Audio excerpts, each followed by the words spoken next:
Hi,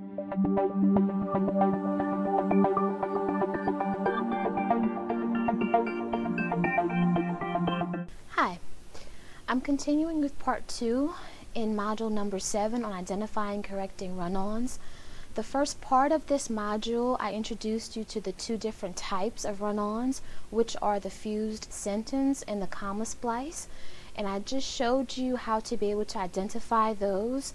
However, in this part of module number 7, identifying and correcting run-ons, I'm actually going to show you the 4 ways to correct run-ons. And again, I want to pay attention and I want to focus on correcting run-ons in this particular part of module 7, because run-ons is the most costly grammatical mistake that students can make in English composition courses. So I would hope that you please pay attention to the 4 different ways to correct run-ons and implement those into your writing. So again, module 7, for this particular part, we are focusing on the 4 ways to correct run-ons. Again, this is part number 2 of identifying and correcting run-ons.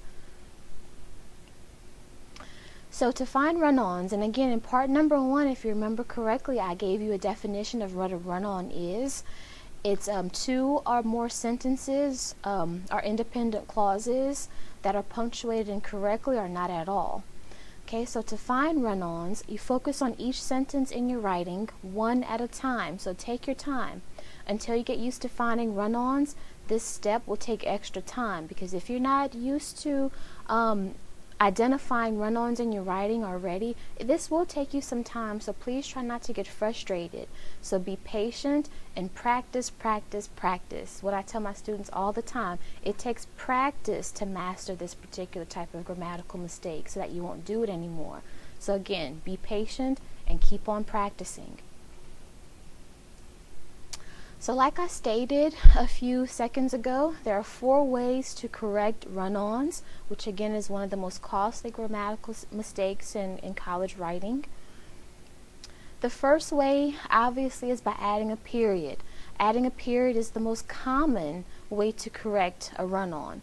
So you can add a period to make 2 separate sentences, and remember, a sentence is also called an independent clause. It has a subject, it has a verb, and it expresses a complete thought.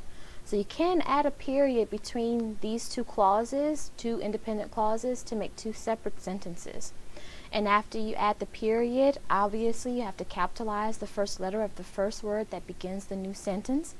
And make sure once you have your 2 sentences, reread them to make sure they each contain a subject, a verb, and express a complete thought. Because you have 3 components of a complete sentence, and that's a subject, a verb of the sentence, and it expresses a complete thought. Let's look at an example that I have for us at the top of your screen. I have an incorrect sentence here. The boy called his uncle for directions, and I have a comma. Then I have a whole nother independent clause. His uncle did not know either. And if you remember in part number 1, when I showed you the 2 different types of run-ons, the fused sentence and the comma splice, we already know that this particular incorrect sentence, this run-on, is a comma splice. So make note of that. Okay, there's a comma between 2 independent clauses, and this is a big, big no-no, a big grammatical mistake in college writing. So to correct the sentence using a period, we just simply remove the comma where it is in the actual sentence there, put a period in its place, and then capitalize the first letter of the first word in the second independent clause. So we have here at the bottom of your screen our 2 separate sentences, or the 2 separate independent clauses that are separated by a period. So the boy called his uncle for directions, period. That's one complete thought. Called is our verb, who or what called, boy is our subject, so we have 1 sentence there.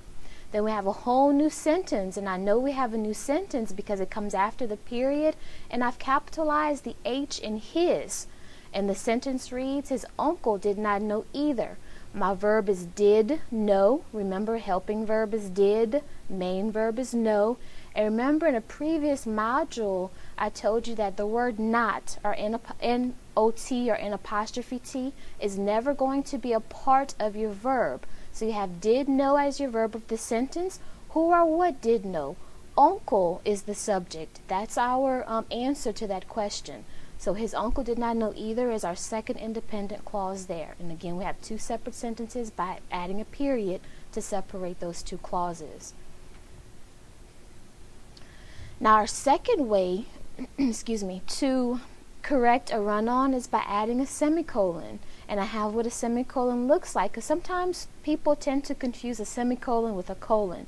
So I have in parentheses what a colon looks like. Use a semicolon when two sentences express closely related ideas. And you can also use a semicolon when it takes the place of a period. Okay, so where a period could also be used, a semicolon could take its place. And the words on each side of the semicolon must be able to stand alone as complete sentences. So again, a semicolon takes the place of a period if your two clauses are related some kind of way. So let's take a look at our next example by adding a semicolon to correct this run-on. And technically, the sentence I have here, Jesse has a dog, period, his name is Pookie. We have two independent clauses that are separated by a period. Technically, this is not incorrect at all, but because we have two closely related ideas with these two sentences, and these are two relatively short, choppy sentences, we can combine these two clauses, even though they're both sentences on their own. We can combine both of these two clauses to make more of a one complex, sophisticated sentence. So, take the place, I have the correct sentence there. By using a semicolon to correct this, we have Jesse has a dog, semicolon, his name is Pookie. So I've taken the period after dog out, and I've replaced it with a semicolon, and I've lowercased the H in his, and I have one complete thought here and not two choppy sentences.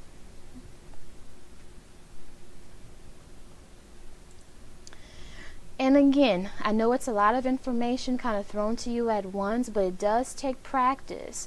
And if you can master this particular grammatical mistake, and it will actually better or improve your writing. So again, please be patient and please practice, practice, practice. So our third way to correct a run-on is by adding a comma and a coordinating conjunction. I introduced your 7 coordinated conjunctions to you in a previous module, but I'm introducing them again for you here in parentheses. Now remember, I taught you the fanboys acronym: for, and, nor, but, or, yet, and so. So that's an easier way to remember these 7. Okay? If a run-on is a comma splice, it already has a comma in it. So all you have to do is add a conjunction in one of your 7 conjunctions that I have here. So again, try to familiarize yourself with those 7 conjunctions as soon as you can. My example here is my incorrect sentence at the top of your screen. My mother misses me terribly, comma, she calls me every day. My first independent clause is my mother misses me terribly. Misses is my verb. Who or what misses? Mother is my subject. So I have one complete thought there. After the comma, I have a whole nother independent clause. She calls me every day. Calls is the verb. Who or what calls? She is my subject. So I have 2 independent clauses with an incorrect use of a comma, so I know I have a comma splice. So all I have to do to correct this is add one of my coordinating conjunctions behind my comma. So let's look at our correct sentence. My mother misses me terribly, comma, so she calls me every day.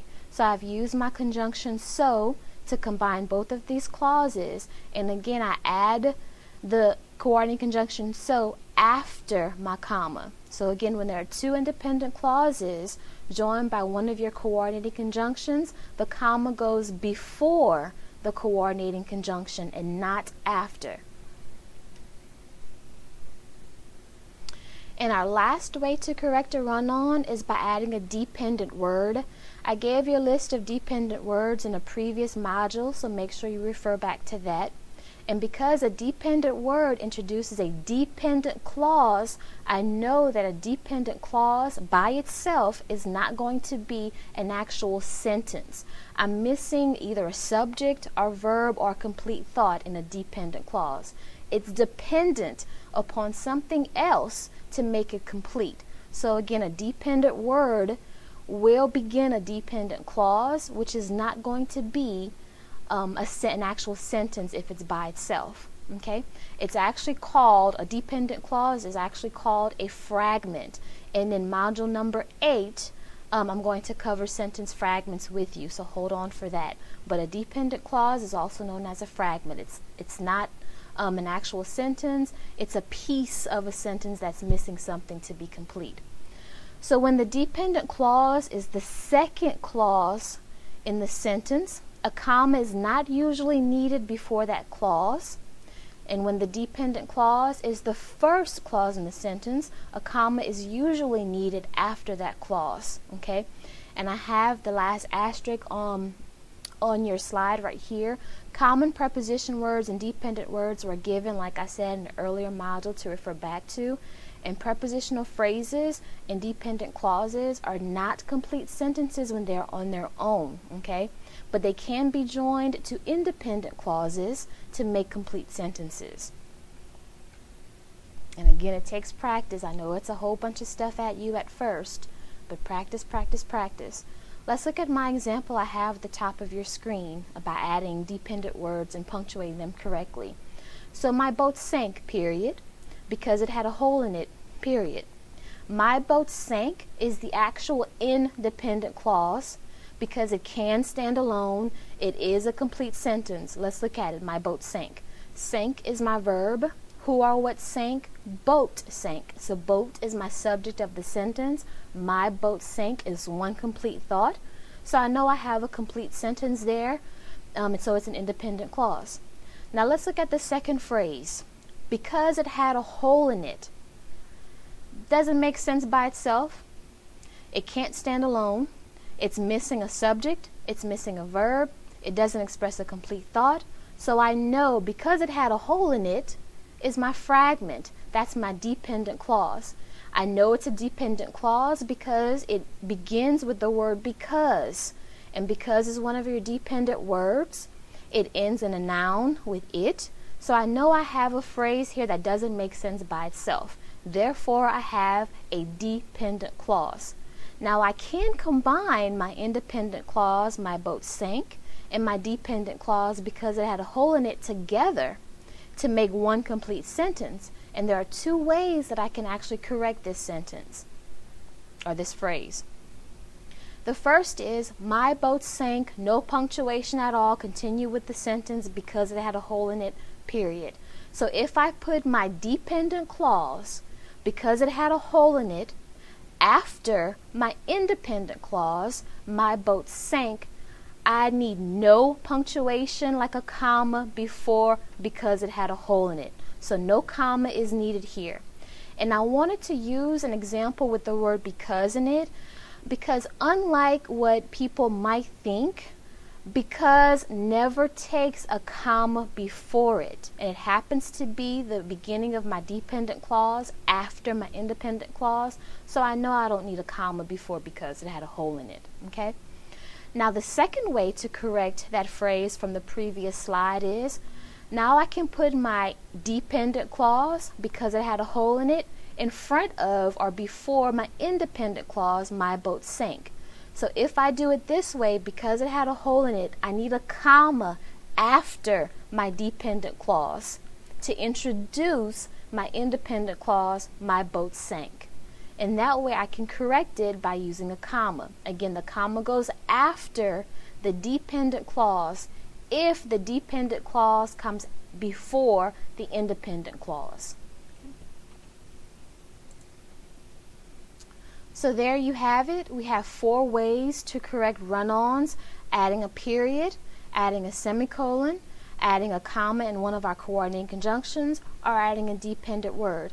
And again, I wanted to focus on correcting run-ons, whether that run-on is a fused sentence or a comma splice, because run-ons is probably one of the most costly and common mistakes in formal academic writing that students will make in especially composition courses. So hopefully, again, with practice, you'll be able to not only identify those run-ons, but also be able to correct them.